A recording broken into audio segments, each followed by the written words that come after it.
여러분 주보 참가하실 때 여러분 앞에 교회 소식 전하겠습니다. 오늘은 4월 넷째 주간인데요. 우리는 사회 공동체 일원으로서 책임을 다하기 위해서 현장 예배뿐만 아니라 실시간 온라인 예배를 함께 드리고 있습니다. 그전에는 녹화 방송에서 예배를 드렸었는데 지난주부터는 우리 예배 시간에 맞추어서 1부, 2부, 3부 예배를 이렇게 실시간으로 드리고 있습니다. 그게 중요한 이유는 저도 녹화된 예배를 드려보고 또 그 시간에 예배를 드려보면 녹화된 예배와 그 시간에 맞춰드린 예배는 조금 준비부터 다른 것 같습니다. 그래서 우리 현장에서 드리는 분도 또 집에서 온라인으로 실시간 드리는 분도 꼭 이 시간에 맞춰서 우리가 예배를 잘 드렸으면 좋겠는데, 주보 옆에 보시면 코로나19로 인한 온라인 실시간 예배 10계명이라고 해서 이렇게 잘 준비하게 된다면 집에서 비록 실시간으로 예배를 드린다 할지라도 이 현장에서 현장에서 드린 예배보다 더 큰 은혜가 임하게 될 것을 생각합니다. 그렇게 적극적으로 참여해 주시기를 부탁드립니다. 우리 교회가 1부, 2부, 3부의 예배에 각 예배마다 100명 정도 들어올 수 있습니다. 비전실에도 이제 방송을 할 수 있기 때문에 집에서 드리는 것보다는 비전실에서 드리는 게 훨씬 나을 수 있어서 오실 수 있는 분들은 교회 오셔서 드릴 수 있음을 기억하시기를 부탁드리고요. 또 교회 학교도 부서별로 예배를 영상을 통해 드리는데, 교회 학교는 어쩔 수 없이 녹화해서 지금 드리고 있습니다. 녹화해서 한다 할지라도 우리 예배 시간에 맞춰서 아이들이 그 영상을 보고 함께 예배 드릴 수 있도록 우리 부모님들이 지도해 주시면 좋을 것 같습니다. 개인적으로 교회 우리가 생각하기로는 다음 주까지 5월 3일까지는 온라인 예배와 현장 예배를 병행해서 드리고, 가능하면 5월 10일 주간에는 교육부서도 함께 예배를 드린 것으로 지금 기도하며 준비하고 있습니다. 물론 상황이 진행되는 것 따라서 변수가 있을 수 있겠지만 여러분 그렇게 함께 할 수 있도록 기도해 주시고, 우리 아이들 집에서 드리지만 그 시간에 맞춰서 잘 준비된 예배 드릴 수 있도록 해주시기를 부탁드립니다.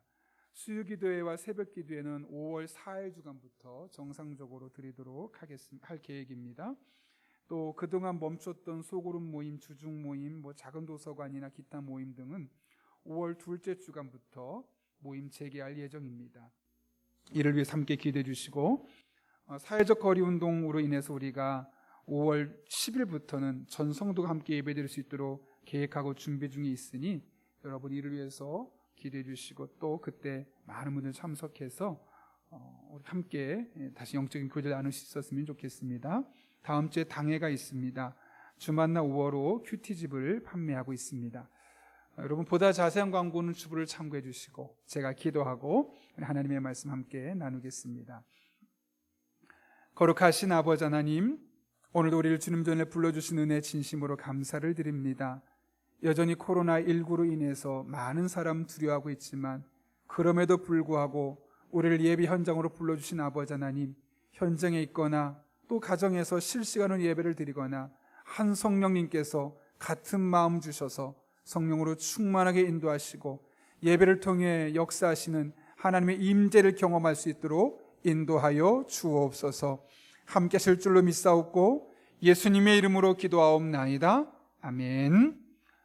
우리 한번 그래도 인사했으면 좋겠는데요. 우리 주변에 있는 분에게 이렇게 인사할 겁니다. 하나님께서 도와주십니다. 그러면 아멘까지 이렇게 화답하면 좋겠습니다. 적어도 3명 정도 우리 같이 하나님께서 도와주십니다. 아멘 인사하겠습니다.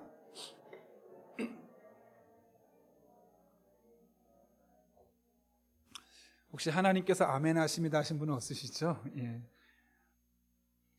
여러분은 책을 읽을 때 어떤 종류의 책을 좋아하십니까?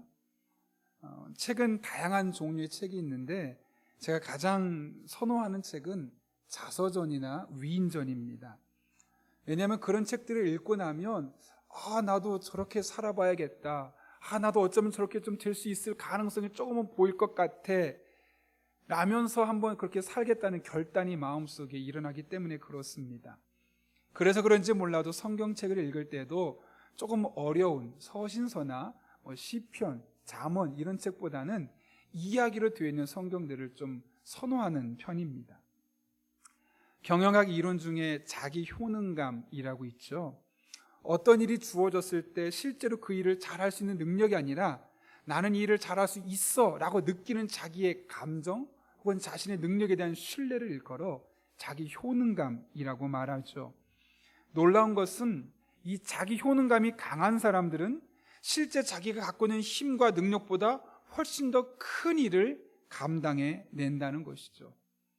예를 들면 자기 효능감이 높은 사람과 낮은 사람이 있으면 누가 성적이 좋을까요? 효능감이 높은 사람이 성적이 좋을 확률이 높다는 겁니다. 또 살다가다 보면 어려운 일이 있게 되는데 어려운 일을 누가 먼저 빨리 극복해내느냐면 자기 효능감이 높은 사람이 훨씬 더 짧은 시간 안에 그 어려운 일을 극복해낸다는 것이죠.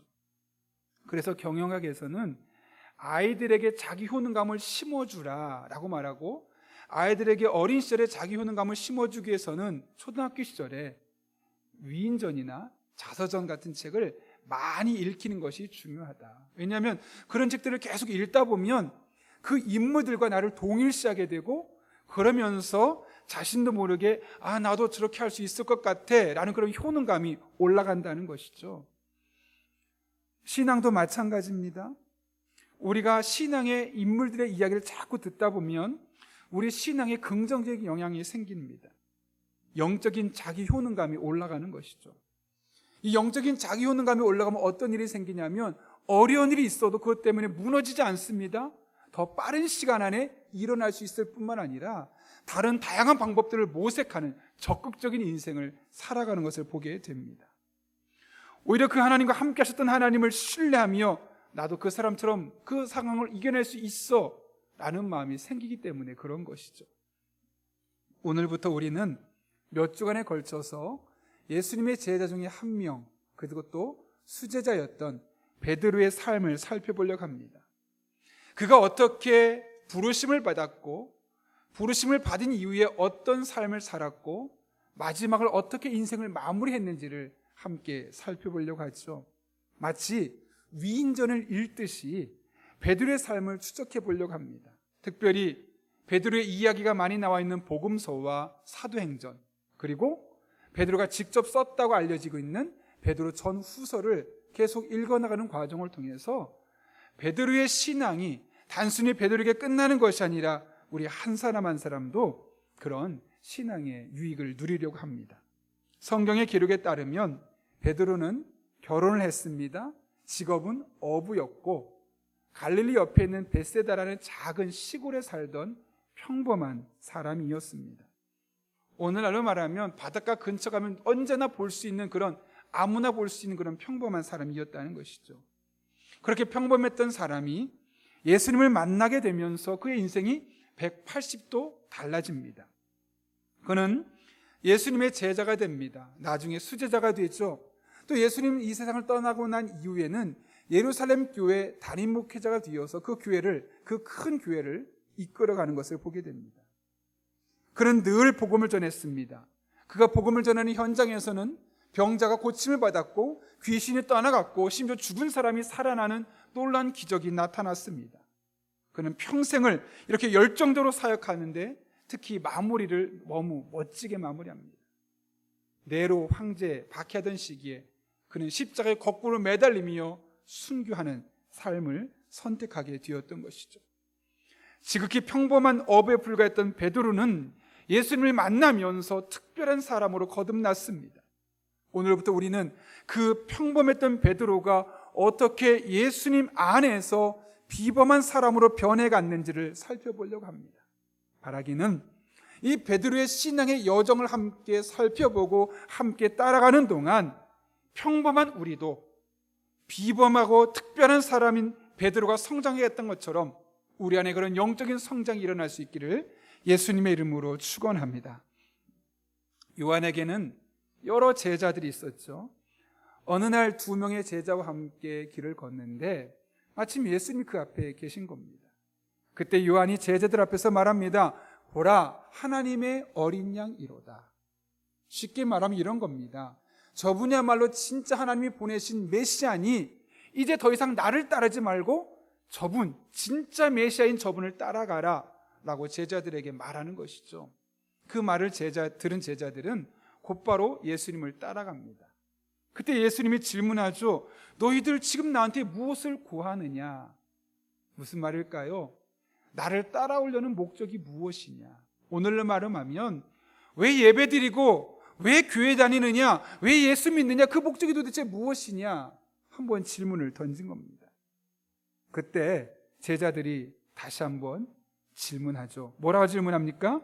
오늘 37절과 38절인데 우리 화면 보고 같이 한번 읽어볼까요? 읽습니다. 시작. 두 제자가 그의 말을 듣고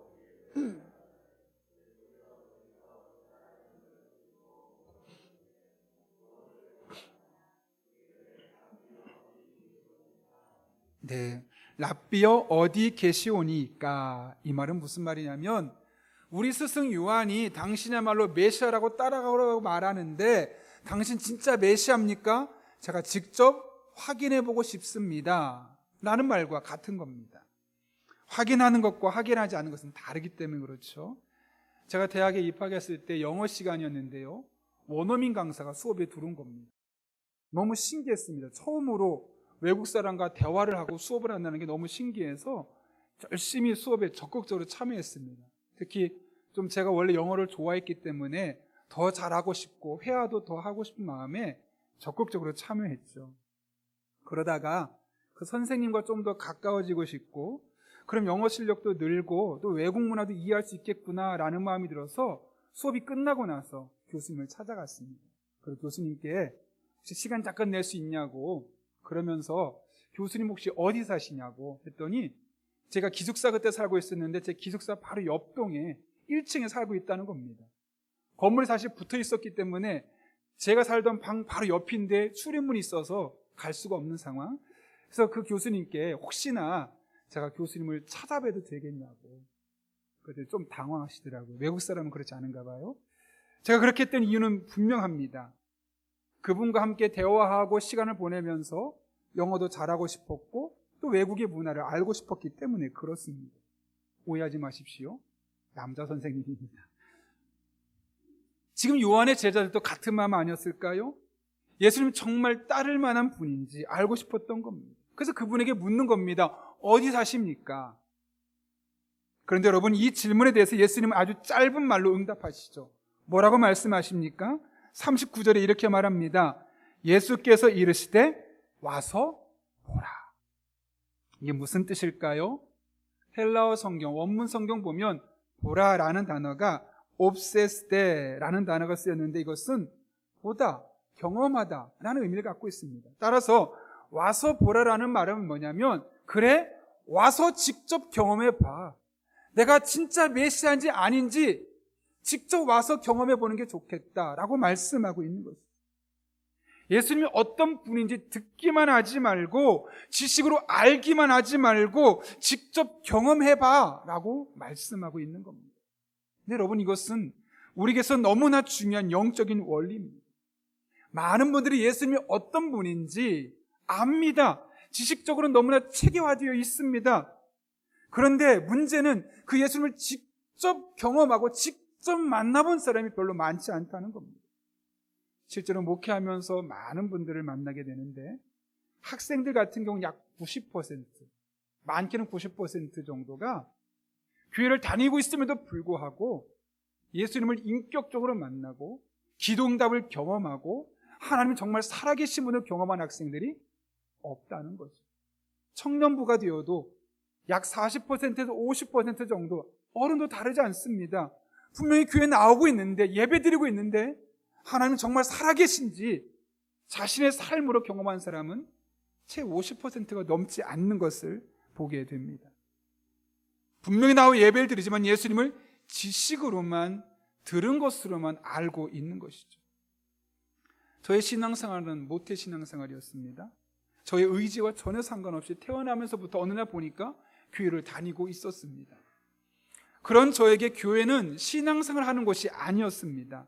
당시 저에게서 교회는 친구들과 어울려 노는 놀이터였고 동네에서 그나마 넓은 축구를 할 수 있는 운동장 그 이상도 이하도 아니었습니다. 저는 그렇게 고등학교 2학년 때까지 놀러 교회 다녔습니다. 어릴 적에 제법 전도도 했습니다. 그런데 그 이유는 아주 단순했습니다. 학교에서 놀던 친구를 교회에서도 함께 놀고 싶다는 이유 하나였습니다. 그런 저에게 큰 변화가 일어났습니다.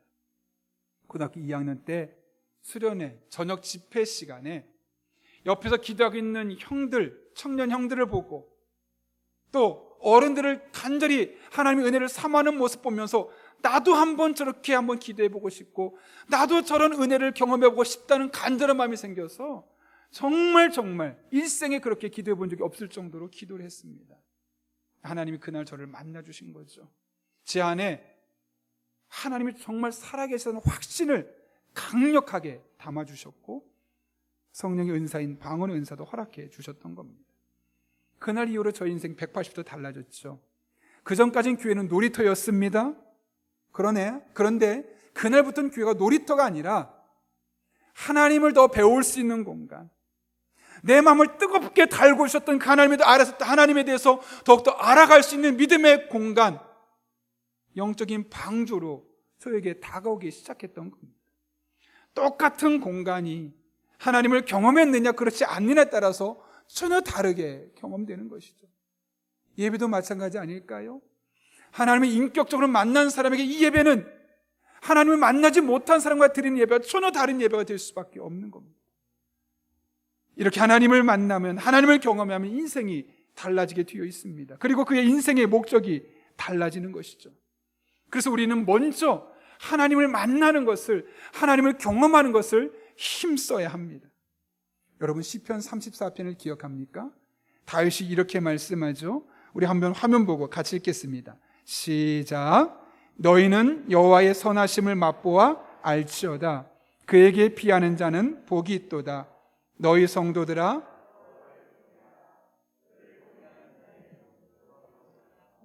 젊은 사자는 궁핍하여 줄일지라도 여호와를 찾는 자는 모든 좋은 것에 부족함이 없으리로다. 아멘.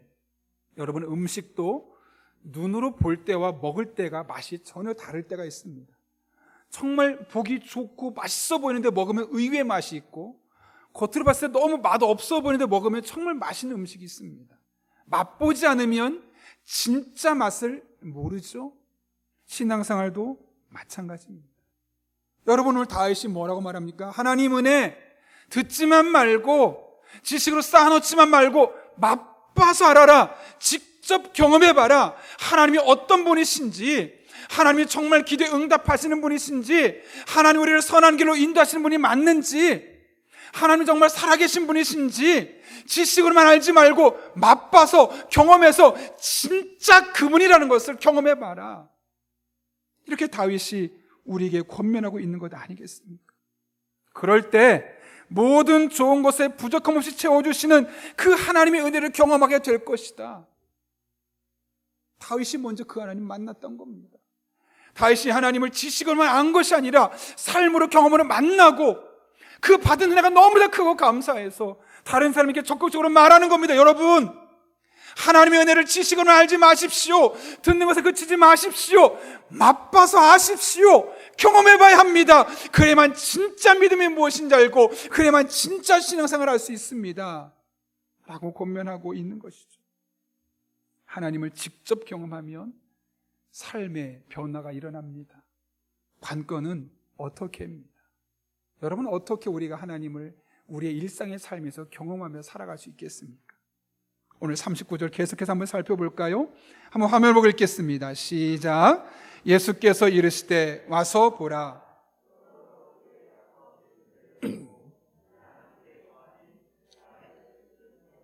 네, 요한의 제자들, 그들이 예수님과 함께 거했다라고 말합니다. 몇 시까지요? 10시까지. 우리 시간 개념과 유대인의 시간 개념은 좀 다르죠. 그래서 성경에 쓰이는 시간에 더하기 6하면 됩니다. 그러면 지금 10시는 오후 4시를 말합니다. 일반적으로 이 유대인들은 오전 6시에 일과를 시작하고 저녁 4시에서 5시쯤 되면 저녁 먹고 그날 일과를 끝내는 게 일상이었습니다. 따라서 여기서 4시는 단순한 4시가 아니라 저녁까지, 하루 일과를 마칠 때까지라는 의미를 갖고 있는 것이죠. 요한의 제자들, 한 사람은 안드레라고 일컬어져 있고 한 사람은 누구지 정확하게 알지 못하지만 이 두 사람이 예수님과 함께 하루 종일 있으면서 그분과 대화를 했다는 겁니다. 그리고 나서 뭐라고 말합니까? 40절에 보면 우리가 메시아를 만났다. 그전엔 그분이 누군지 몰랐는데 그분과 오랜 시간을 함께 보내면서 그분이 진짜 하나님이 보내신 분이시고 우리의 주 구원자이신 메시아라는 사실을 그가 직접 경험하게 되었음을 고백하고 있는 건 아니겠습니까? 무슨 말일까요? 예수님과 오랜 시간을 보내면서 비로소 그분이 메시아임을 경험하게 되었다는 겁니다. 여러분, 그런 맥락에서 우리가 하나님을 우리의 일상에서 늘 경험하기 위해서는 하나님과 함께 보내는 절대적인 시간이 필요합니다. 원래 절대 시간이라는 말은 이 물리학에서 쓰는 용어죠. 내가 어떤 일을 이루기 위해서 꼭 해야만 하는 시간, 꼭 투입해야 하는 시간을 일컬어 절대 시간이라고 말합니다. 예를 들면 계란이 있습니다. 계란을 부화시키려면 짧은 시간에 되지 않죠.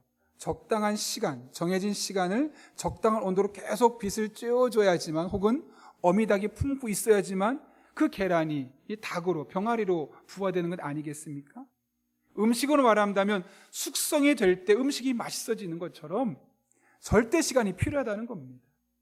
하나님과 절대적인 시간, 하나님의 은혜를 경험할 수 있는 이 절대적인 시간이 있을 때 하나님이 살아계신 분이시고 기도에 응답하시는 분이시고 내 길을 선한 길을 인도하시는 분이심을 삶으로 경험할 수 있다는 것이죠. 다른 말로 해볼까요?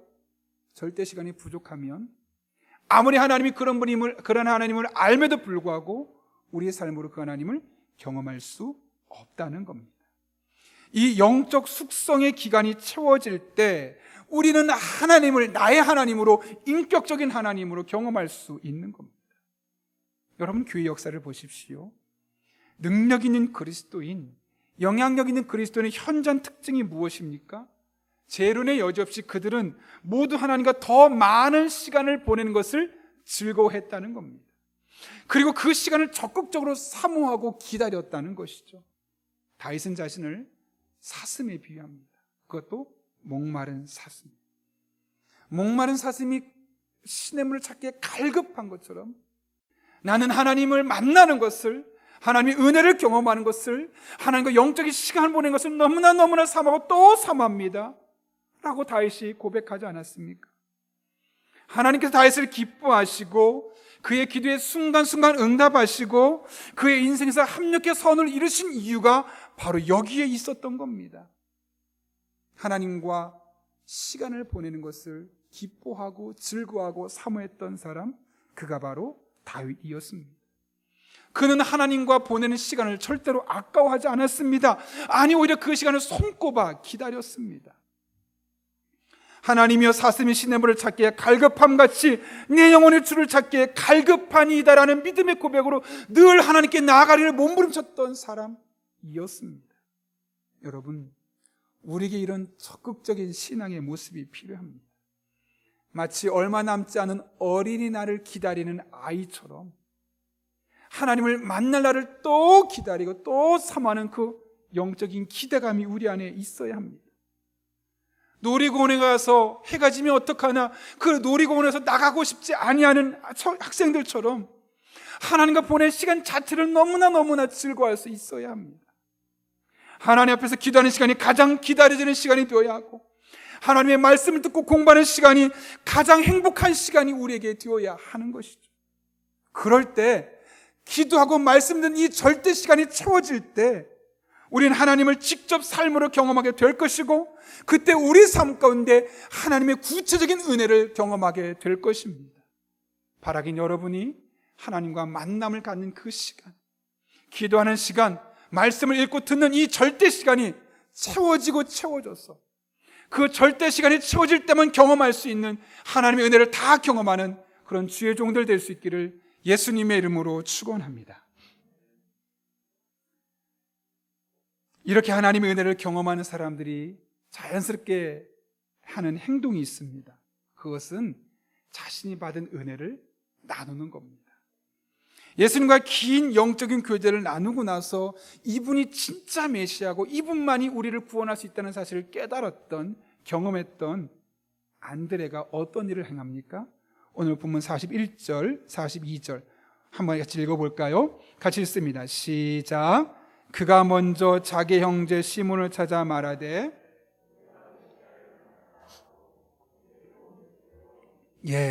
안드레는 형 베드로를 찾아갔습니다. 그리고 그에게 자신이 만난 예수님을 소개합니다. 중요한 것은 이것이 끝이 아닙니다. 그냥 메시아를 만났다, 복음을 전하고 끝난 것이 아니라 어떻게 했다고요? 데리고 예수께로 왔다라고 말합니다. 여러분, 원문을 보면 안드레가 자기의 형 베드로를 데리고 오는 과정이 결코 쉽지 않았음을 보게 됩니다. 원문이 어떻게 이렇게 있냐면요, 데리고 온이라는 단어가 에가겐이라는 헬라어가 쓰였는데, 이것은 안내하다 그리고 체포하다라는 의미가 갖고 있습니다. 그래서 이 에가겐이라는 단어, 데리고 오다라는 단어는 강하게 끌고 왔다는 겁니다. 안드레가 예수님을 만났지 않습니까? 진짜 메시아임을 경험하지 않았습니까? 가만히 있을 수 없었죠. 형에게 찾아가면, 형, 내가 그동안 기다린 예수님 만났어. 이분이 진짜 메시아예요. 형도 가봐야 돼. 베드로가 어떻게 했다는 겁니까? 됐어, 난 없어도 돼. 난 지금 이 상태로 만족해. 혹은, 야, 진짜 예수님 네가 메시아를 만났다고? 난 못 믿겠어. 너 나중에 너 확신 있으면 나를 데리러 와. 이런 거죠. 거부했다는 거죠. 안 갔다는 거죠. 그럼 보통 어떻게 합니까? 알아서 다음에 올게. 포기하는 게 일반적인 사람의 마음입니다. 안드레는 그렇게 하지 않았습니다. 갔습니다. 손목을 잡고 강하게 끌고 왔다는, 형, 한 번만 가봐. 이번만 가보면 내 말이 진짜임을 알게 될 거야. 내가 경험했다니까? 내가 만났다니까? 그분 진짜라니까? 손을 붙잡고 예수님께로 억지로 끌고 갔음을 오늘 성경을 통해 보게 되는 거 아니겠습니까? 그런 맥락에서 우리가 알고 있는 베드로는 안드레의 손목에서 시작되었다는 겁니다. 베드로가 믿음이 좋았기 때문에 그가 예수님의 큰 제자가 되었던 것이 아니라 그 안드레의 끈질긴 전도와 설득으로 인해서, 거부했던 그의 손을 끌고 갔던 그의 적극적인 믿음으로 인해서 오늘날 우리가 알고 있는 베드로가 탄생하게 되었다는 것이죠. 우리는 안드레처럼 복음을 전해야 합니다. 내가 경험한 예수님, 내가 만난 예수님 소개해야 합니다. 안드레가 예수님을 만나고 형 베드로에게 곧바로 달려간 것처럼 우리 또한 받은 바 은혜를 기억하며 우리의 가족과 가까운 이웃들에게 이 복음을 전해야만 하는 것이죠. 예수님이 메시아라는 사실, 예수님만이 우리 인생의 구원자는 사실을 우리가 그들에게 전해야만 하는 겁니다. 그런데 아마 베드로처럼 많은 사람들이 거부할지도 모릅니다. 어쩌면 우리의 메시지 자체를 듣기 싫어할 겁니다. 그리고 교회에 오지 않으려고 할 것입니다. 그러나 안드레처럼 설득하고 강하게 끌어오면 하나님께서 반드시 도와주실 것입니다. 그래서 그가 결국 예수님을 만나게 할 것입니다. 전도는 여기까지입니다. 예수님을 전하는 데 끝나는 것이 아니라 강하게 끌고 와서 예수님을 직접 만나게 하는 것까지 되어일 때 진정한 영혼 구원이 일어나게 되는 것이죠. 이렇게 전도한 결과 어떤 일이 일어납니까? 오늘 보면 42절 끝까지 한번 같이 읽어볼까요? 데리고부터 읽겠습니다. 같이 읽습니다. 데리고 예수께로 오니 예수께서 보시고 이르시되,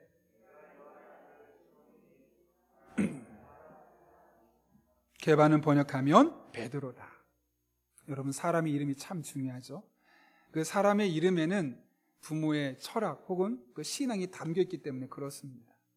그런데 평생을 시몬이라는 이름으로 살아온 그 사람의 이름을 예수님이 한순간에 이름을 바꿔버렸습니다. 어떻게 해요? 게바로. 사실 우리가 알고 있는 베드로는 원래 이름이 아닙니다. 베드로의 원래 이름은 시몬입니다. 그 이름을 게바로 바꿨고 그 게바를 번역한 게 베드로죠. 여러분, 화면 한번 잠깐 볼까요? 시몬은 원래 히브리어로 듣다라는 뜻을 갖고 있습니다. 그의 부모가 너는 하나님의 음성을 잘 듣고 하나님이 원하는 삶을 살거라 라는 마음으로 시몬 혹은 시므온이라는 이름으로 지었던 겁니다. 근데 그 이름을 예수님이 바꾸셨습니다. 뭐라고요? 게바. 이것은 아람어죠. 뜻은 반석, 바위. 영어 성경 보면 락으로 되어 있습니다. 조그만 돌이 아닙니다. 이 정도 강대상이 아닙니다. 사진에 보시는 것처럼 엄청나게 큰 바위 덩어리를 말하는 겁니다. 시몬이라는 이름을 게바로 바꾼 거고, 그러니까 히브리어를 아람어로, 또 이 아람어 개발을 헬라어로 번역하면 페트로스, 그래서 베드로가 되는 겁니다. 예수님이 지금 그 이름을 바꾼 거죠. 어떻게 해요? 너 지금 평범한 어부지. 그러나 장차 나중에 언제가 될지 정확하게 알 수는 없겠지만 너 반드시 반석 같은 사람, 큰 사람, 위대한 사람으로 쓰임받게 될 거야 라고 말씀하고 있는 것이죠. 여러분, 우리는 이 가능성을 믿어야 합니다. 예수님 만나면 누구나 변할 수 있다는 사실, 예수님 만나면 누구나 지금은 평범하고 지금은 연약해 보인다 할지라도 비범한 사람으로, 특별한 사람으로 바뀔 수 있다는 사실을 우리가 믿을 수 있어야 하는 겁니다. 본문을 자세히 보십시오. 주님께서 베드로에게 너 장차 게바가 되어야 해 라고 말씀하지 않으셨습니다. 어떻게 말씀하셨습니까? 장차 게바가 되리라. 너 지금 평범하지? 열심히 노력해서 비범한 사람이 되어야 해. 오늘부터 잠도 줄이고 영어 공부 좀 더 하고, 그렇게 말씀하지 않았다는 거죠. 너 예수 그리스도 안에 있으면, 나 인격적으로 계속 만나고만 있으면 장차 게바가 될 거야. 누가 변화시킨다는 겁니까? 하나님께서 바꾸어 주신다는 겁니다. 교우들과 상담을 하다 보면 괴우자가 교회에 나오기는 하지만 좀처럼 변화되지 않는 모습 때문에 너무 힘들어하는 분들을 보게 됩니다. 목사님, 벌써 10년 넘게 교회 나왔는데 남편 신앙이 똑같아요. 그러면서 너무 답답해하고 힘들어서 목사님 기도해 주세요 라고 말씀하는 분들이 적지 않습니다. 너무 많은 걱정을 하죠. 근데 여러분, 걱정하지 마십시오. 내가 노력해도 안 됐지만 하나님께서 반드시 바꾸어 주실 것입니다. 시몬, 평범했던 사람을 장차 게바가 되게 하겠다라고 말씀하셨던 예수님께서 여러분의 남편을, 또 여러분의 아내를, 여러분의 자녀를 반드시 바꾸어 주실 것입니다. 제가 전에 있던 교회에서 교도소 사역을 했잖아요.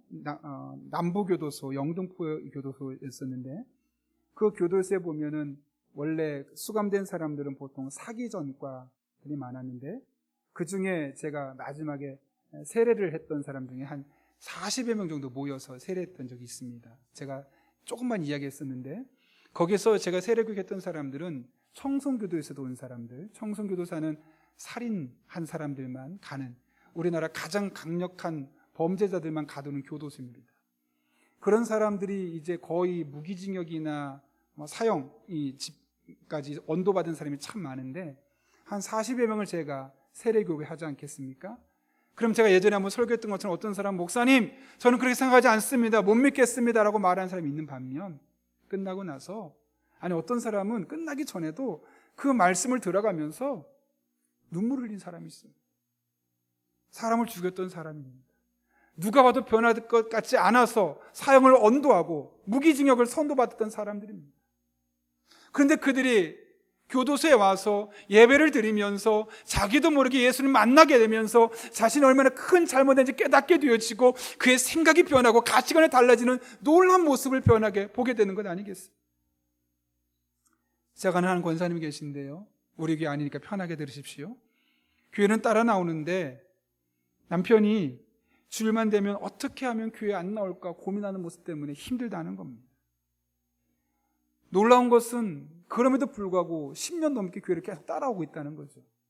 조그만 핑계만 생기면 빠지고, 그래도 어쨌든 계속 따라오는 모습에 안심은 하고 있지만 왜 이렇게 변하지 않을까, 왜 이렇게 변하지 않을까, 그게 너무나 힘들어서 어느 날 저한테 상담을 오셨던 겁니다. 그런데 그렇게 10년 넘게 겨우겨우 교회에 따라냈던 그 남편이 놀랍게 변했습니다. 하나님께서 먼저 그 아내에게 질병을 주셨습니다. 근데 질병이 생기고 나서부터 가족이 다 달라진 겁니다. 그전에 시어머니가 그렇게 교회 다니는 것도 이 며느리가 하는 게 마음에 안 들어서 시집살이를 그렇게 많이 시켰는데 며느리가 막상 아프고 나니까 네가 그동안 그래도 열심히 했구나, 잘했구나, 내가 너한테 고마운 게 너무나 많구나, 그러면서 시어머니 태도가 달라지기 시작하고, 남편도 그동안 아내가 했던 게 너무나 당연했던 것이라고 생각했던 것들이 당연한 것이 아니라는 사실을 깨닫게 되면서 아내의 소중함을 깨닫게 돼요. 자녀들도 어머니를 위해서 교회 다니고 사이도 예수님 믿게 되고 이런 놀라운 일들이 나타나기 시작한 겁니다. 심지어 그 남자분도, 남자 성도님도 암이 생긴 겁니다. 발견하기 어려운 췌장암. 근데 그게 조기에 발견되어서 놀랍게 가벼운 수술로 회복되는 과정을 통해서 이 남자 집사님 신앙이 얼마나 크게 성장했는지 모릅니다.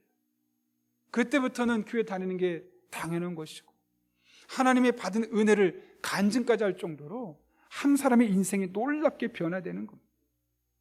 여러분, 사람이 사람을 바꾼다는 것은 결코 쉽지 않습니다. 그럴수록 다툼이 생깁니다. 그럴수록 싸움이 생깁니다. 왜 그거밖에 안 되냐고, 좀 달라지지 않겠냐고 하면 부부 간에도 갈등이 생기고 부모와 자녀 간에도 교우 사이에도 문제가 생길 수밖에 없습니다. 사람은 사람이 바꾸는 것이 아닙니다. 하나님께서 바꾸시는 겁니다. 그러므로 여러분, 하나님께 맡기십시오. 그럼 반드시 하나님께서 여러분의 배우자를, 여러분의 자녀를, 여러분이 기도하는 그 사람을 바꾸시는 것을 경험하게 될 것입니다. 그런데 그 전에 우리가 해야 할 일이 있습니다. 하나님이 그 사람을 바꾸기 전에 우리는 베드로, 안드레처럼 먼저 복음을 내가 먼저 경험해야 됩니다. 예수님이 진짜 메시아라는 사실, 예수님이 나의 구원자라는 사실을 내가 먼저 경험해야 됩니다. 그리고 내가 경험한 그 예수님을 소개해야 됩니다. 알려야 됩니다. 전해야 합니다. 그리고 그들을 예수님께 데리고 와야 합니다. 그러면 그때부터 하나님께서 일하시는 것을 보게 될 것입니다. 하나님이 그 사람의 생각을 바꾸고 그 사람의 삶의 패턴을 바꾸어서 마침내 하나님 없이는 살 수 없는 사람으로 만드시는 것을 우리가 보게 될 것입니다. 바라기는 이 하나님을 신뢰하며 어떤 사람도 바꿀 수 있는 하나님을 신뢰하며 여러분이 만난 하나님을 전할 때, 여러분이 만난 예수님을 전할 때, 여러분이 예수님을 전하는 사람마다 하나님이 바꿔주시는 이 놀라운 은혜를 다 경험하는 여러분 한 분 한 분 될 수 있기를 예수님의 이름으로 축원합니다. 함께 기도하겠습니다. 이 시간 기도할 때 우리 한 1분 정도 기도하려고 하는데요, 오늘 말씀을 기억하며 우리 기도하도록 하겠습니다.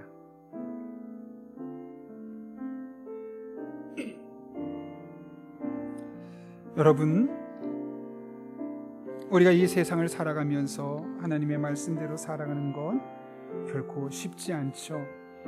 그러나 우리가 하나님을 경험하면 우리의 삶이 달라지게 되어 있습니다. 우리가 늘 하나님을 경험하는 삶을 살 수 있게 달라고, 이를 위해서 우리에게 절대적인 시간을 날마다 할애할 수 있게 달라고, 매일 기도하고 매일 말씀을 보는 이 절대 시간을 통해서 매일매일 하나님의 살아계심을 우리의 삶으로 경험할 수 있게 달라고, 우리뿐만 아니라 우리의 자녀들도 그 하나님의 살아계심을 경험할 수 있게 달라고 기도합니다.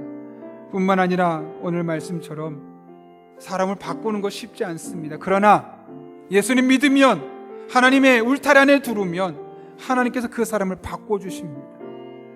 우리가 이를 위해서 먼저 내가 복음을 경험하고 복음을 전하는 사람 될 수 있게 달라고, 그래서 내가 복음을 전한 내 배우자와 내 자녀와 내 전도 대상자가 하나님 안에서 놀랍게 변하는 것을 경험할 수 있게 달라고, 이 두 가지 기도 제목 가지고 우리가 한 1분 정도지만 하나님의 은혜를 사모하며 간절한 마음으로 기도하겠습니다. 함께 기도합니다.